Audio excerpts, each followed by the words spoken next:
Pronto. Vamos lá. Pro último tópico. Último tópico.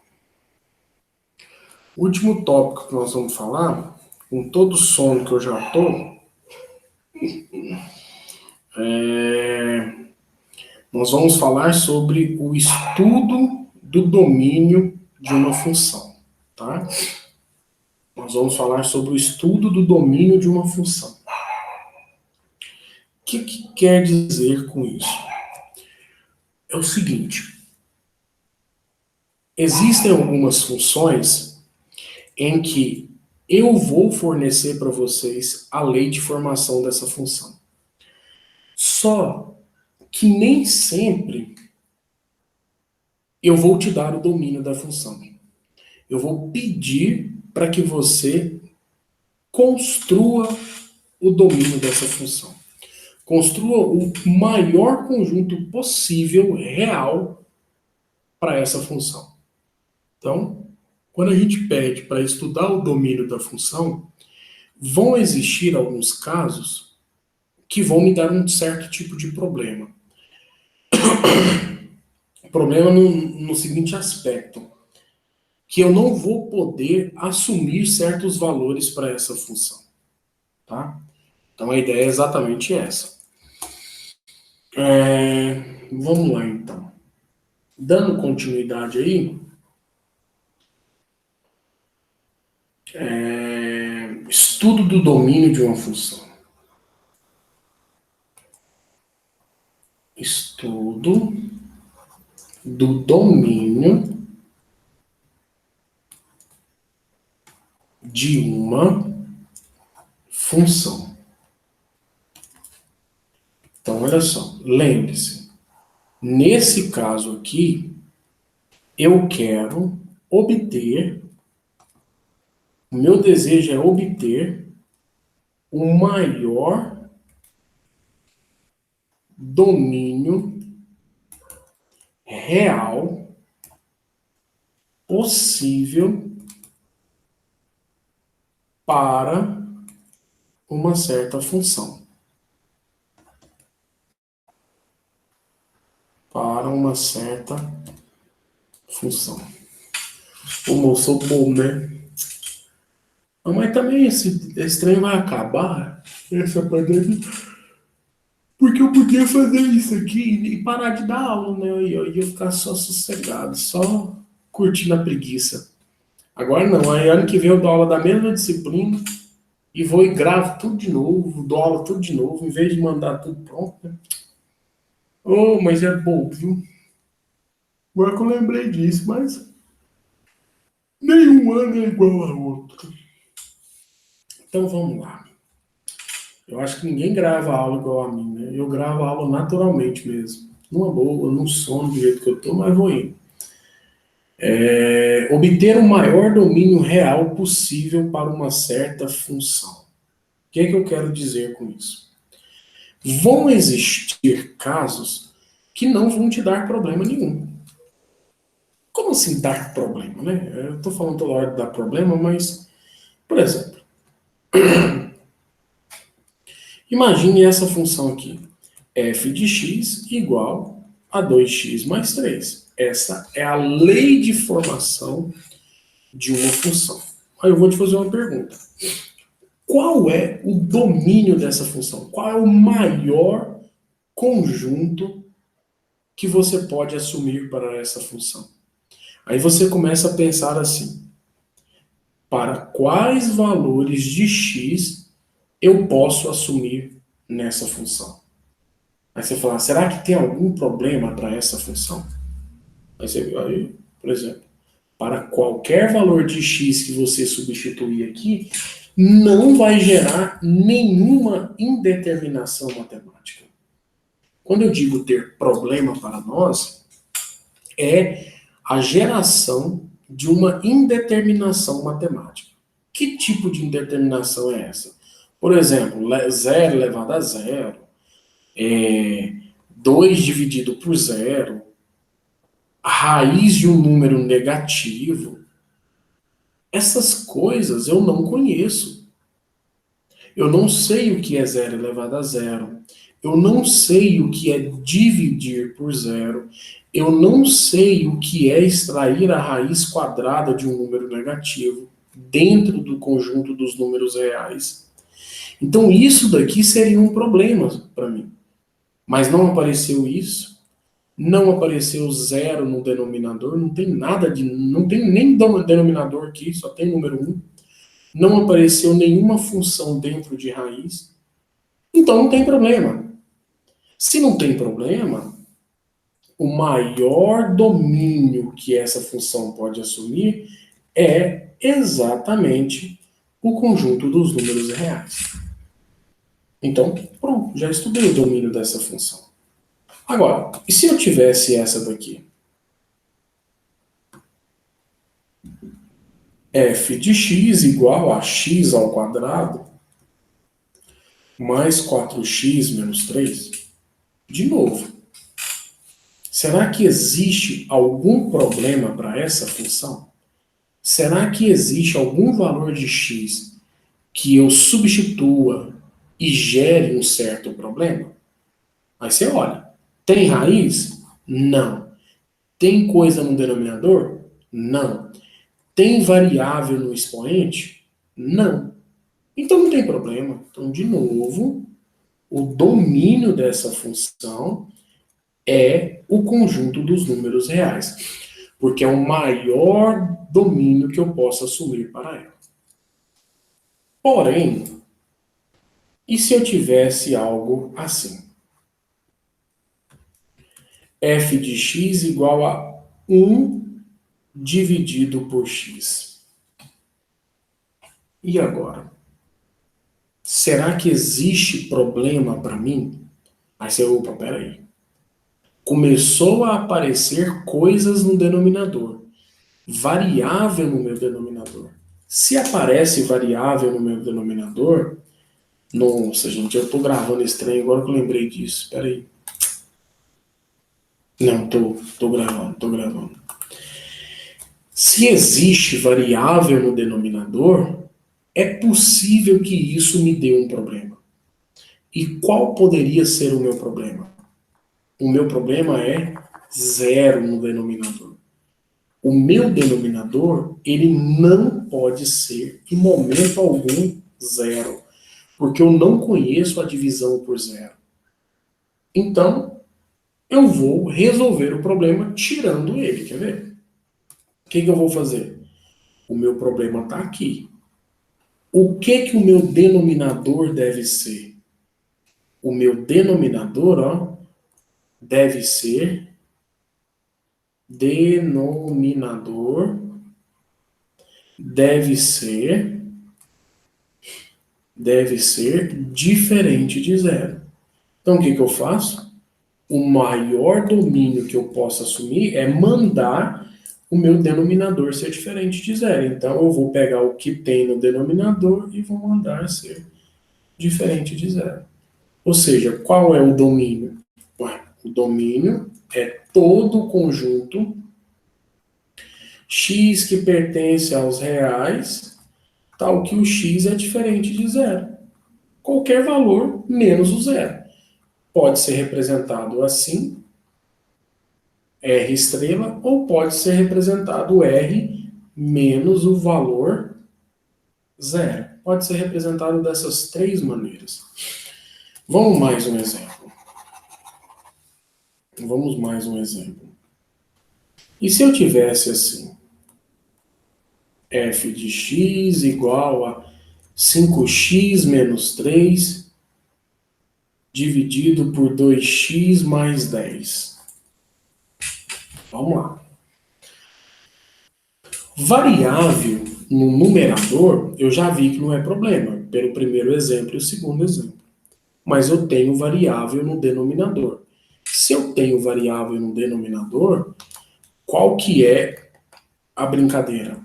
É pensar que o meu denominador deve ser diferente de zero. Ou seja, 2x... Espera que eu apertei o botão errado. Na hora que o Rodrigo assistir essa aula, vai falar, professor, apertou o botão errado. Ó. Ele que me ensinou. os esquemas aqui dos botõezinhos. Mas eu tenho tanto tempo fazendo assim para lá e para cá que eu toda hora eu esqueço. Mas eu estou treinando. Ou seja, 2x mais 10 deve ser diferente de zero. Aí você resolve. Então, 2x é diferente de menos 10. X é diferente de menos 10 dividido por 2, menos 5. Beleza. Então, o domínio dessa função pode ser qualquer valor real menos o número menos 5. Ou se não, se você que preferir, você pode escrever assim, ó. É qualquer valor real tal que o x deve ser diferente de menos 5. Beleza. Então, sempre vai ser assim essa ideia. Variável no denominador, você vai mandar ela ser diferente de zero. Tá. Outro tipo de problema que pode acontecer. Por exemplo, raiz quadrada de x. Pode ser raiz quadrada, raiz quarta, raiz sexta, raiz oitava, ou seja, qualquer raiz cujo índice seja par, tá bom? Qualquer raiz cujo índice seja par. Vamos fazer logo direto, então. Eu vou dizer n par. Deixa eu fazer dois casos. Eu vou dizer que o n é par e vou dizer que o n é ímpar. Pronto, que aí eu já resolvo duas numa só. Quando o n for par, o que vai acontecer? Você tem f de x igual a raiz de n, raiz enésima de x. Observe que o n é par.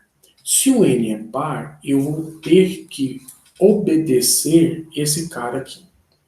Esse cara aí dentro, ele nunca poderá ser um número negativo.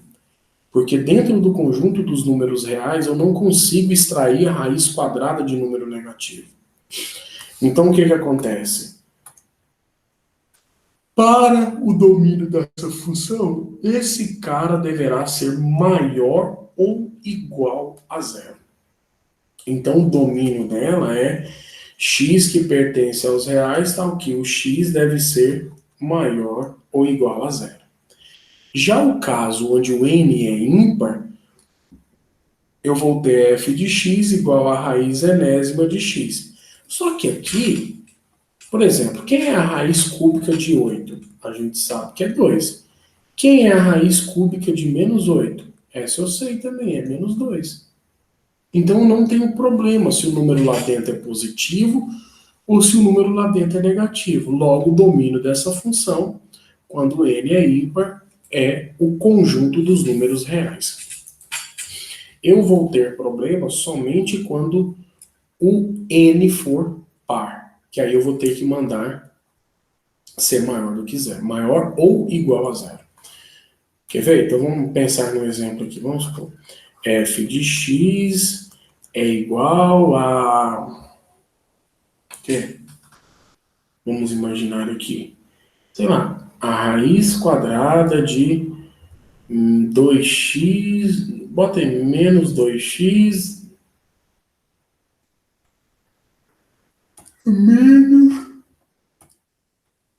menos 4x mais 16, por exemplo. Qual seria o domínio dessa função? O que eu vou ter que fazer? Essa parte que está aqui dentro deverá necessariamente ser maior ou igual a zero. Então, menos 4x mais 16 é maior ou igual a zero. Menos 4x é maior ou igual a menos 16. Multiplicando por menos 1, então vai ficar 4x. Inverte o sinal da desigualdade, né? Menos 16 vezes menos 1 vai dar 16. Então, x é menor ou igual a 16 dividido por 4 é 4. Então, o domínio dessa função seria x que pertence aos reais, tal que o x é menor ou igual a 4. Tá ok? E se tivesse assim? F de x igual a 1 sobre a raiz de x. Aí você fala, professor, é a mesma coisa. Beleza, mesma coisa. Só que tem um problema. Esse cara aqui, você fala, professor, é raiz quadrada. Se é raiz quadrada, então ele tem que ser maior ou igual a zero. Só que está no denominador. Então, se está no denominador, não pode ser zero. Então, esse cara aqui não pode entrar. Então, o que acontece? Nesse caso, eu tenho que unir, aliás, eu tenho que, não é unir, eu tenho que pensar nas duas restrições. Eu tenho que pensar na restrição de estar dentro da raiz, que é maior ou igual a zero, e eu tenho que pensar na restrição de estar no denominador, que deve ser diferente de zero. Então, não tem jeito. Se uma coisa é maior ou igual a zero e ao mesmo tempo diferente de zero, é necessário então que ela seja apenas maior do que zero. Então, aqui o meu domínio seria x que pertence aos reais, tal que o x ele é apenas maior do que zero. Então, vai ter casos que você vai ter que começar a pensar em um detalhe, no outro detalhe, e imaginando o que pode acontecer. Não dá para pensar em um único detalhe. Quer ver? Vamos ver se tem algum exercício bom aqui naquela lista lá? Só para a gente ter uma noção aqui. Ah, olha aqui, ó. Por exemplo,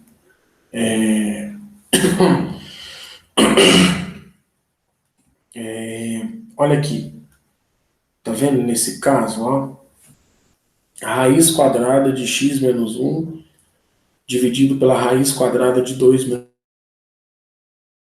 Tem que tomar cuidado. Tem que respeitar. X menos 1 tem que ser maior ou igual a zero. 2 menos x deve ser apenas maior do que zero. E aí você vai ter que estudar as duas condições. Vamos fazer ele, né? Vamos fazer.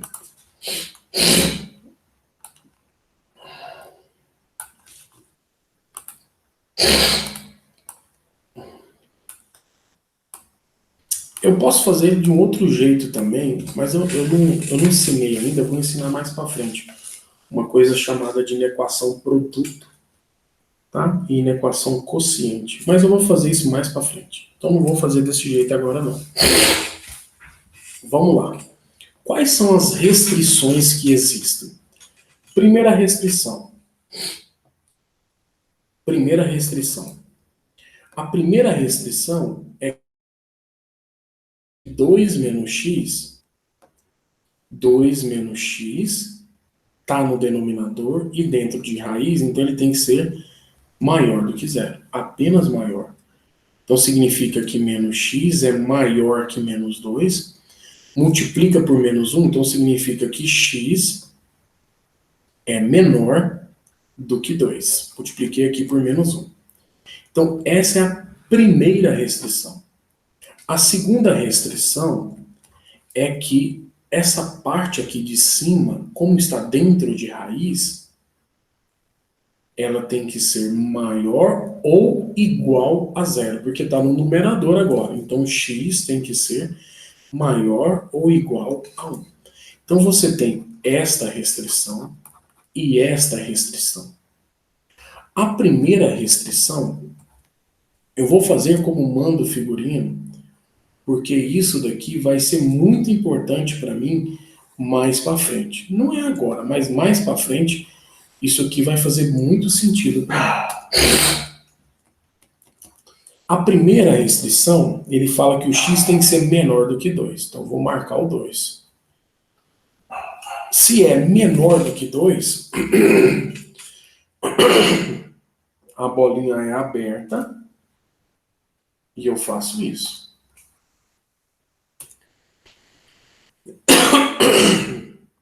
Pintei aqui.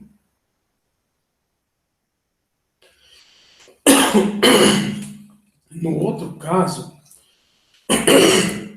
eu vou marcar o 1, pode ser por aqui. Só que agora, nesse caso, a bolinha dele é fechada. E eu vou pintar para a direita, porque ele fala que é maior do que 1. Então, pintei para a direita. Aí, o que que acontece? Eu preciso que as coisas satisfaçam tanto a primeira, como também a segunda. Então, eu vou ter que fazer a intersecção das duas condições.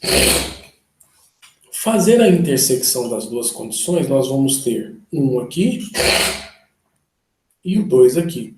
Você sabe muito bem que intersecção é onde repete os dois conjuntos. Você fala, não, professor, era muito mais fácil olhar. Eu sei que era mais fácil olhar só no começo, mas eu preciso que você pense assim também. Então vamos lá, o que que repete nisso daí? O número 1 está nessa condição, nessa solução e também nessa. Então ele vai ser bolinha fechada. O número 2 não faz parte dessa solução, então ele não vai fazer parte da intersecção, bolinha aberta. E o meio repete nos dois, então eu vou pintar o meio. Pinto no meio aqui. Qual é a resposta? Qual seria a resposta? Seria x, que pertence aos reais, tal que o x ele é maior ou igual a 1 e ele é menor do que 2. Você poderia ter pensado assim também, ó. Maior ou igual a 1 e 2 aberto. Poderia ter pensado dessa maneira. Certo? Então é o seguinte, ó. Eu vou parar por aqui e vou dizer assim. Tem esses exercícios aqui que eu marquei do 1 ao 50. Eu percebi aqui, dando a aula aqui para vocês, é muito conteúdo. Então nós vamos fazer o seguinte. Eu vou mudar a data de entrega. Eu vou mudar a data de entrega da atividade. Em vez de vocês entregarem no dia 29, que está marcado, vocês vão entregar no dia 6. Porque aí no dia 29, eu vou fazer exercícios com vocês desse daí do 1 ao 50. Então eu vou esperar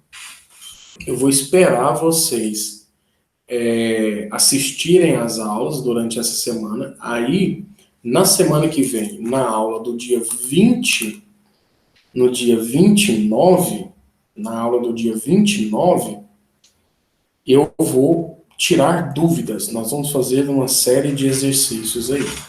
Tá ok?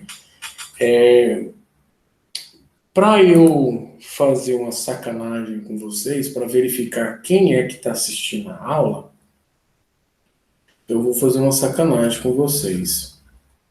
Mas se você assiste a aula, não tem problema, você vai saber a sacanagem. A sacanagem é a seguinte, olha só. Tá vendo aqui? Olha aí pra você ver. Parei aqui, não parei? Agora olha o que eu vou fazer. Eu vou vir aqui na lista, vou pensar no exercício bem bobo aqui, quer ver?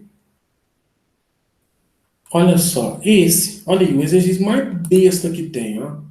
Mais bobão que tem. O 36 e o 37. O mais bobão, não sei nem o que tem aí. Mas vou botar aqui, ó.